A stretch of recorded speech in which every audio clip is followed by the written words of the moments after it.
پر پاکستانی پوځیانو د بلوچستان تازه خونړۍ حمله او کابل ته د پاکستانی پلاوي سفر. جزئیات هم دلته وګورئ او چینل هم سبسکرایب کړئ.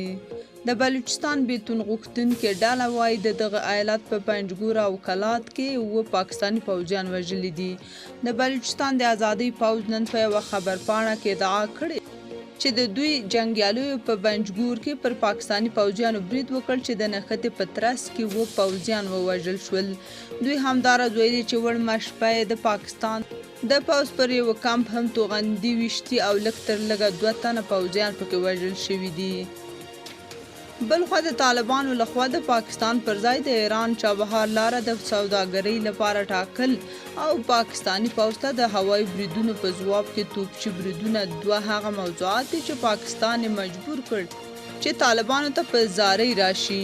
تازه خبر دا دی چې د پاکستانی رسنیو په حواله ټاکل شوی د راتلونکي دوشنبې په ورځ د پاکستان د سوداګرۍ وزیر په مشرۍ یو لوړ رتبه پلاوی کابل ته ولاړ شي او له طالب مشرانو سره پر یو لړ اقتصادي او ترانزیتي مسایلو خبرې وکړي. پاکستانی رسنیو دا سفر د پاکستان او طالبانو ترمنځ د یو شمېر لویو اقتصادي پریکړو لپاره مهم بللی او لیکلي دي د افغانستان او پاکستان ترمنځ د ترانزیت او سوداګرۍ ودې لپاره ښایي ځینې تړونونه هم لاسلیک شي. د دغه سفر په اړه 2 نظرونه مطرح کیږي. پاکستان طالبان اړ کړل چې د چابهار بندر پر ځای بیرته له دوی سره اقتصادي راکړه ورکړه زیاته کړي او دویم د اقتصاد په نوم د پلاوي کې د امنیتي استخباراتي ارګانونو استازي هم کابل ته ځي.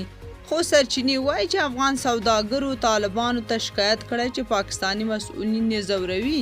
نو غوره ده چې د چابهار لاره وټاکل شي چې تر ډیره طالبان هم ورسره منلې. تاسو په دې اړه څه نظر لرئ؟ کومنټ کې شریک او چینل هم سبسکرایب کړئ.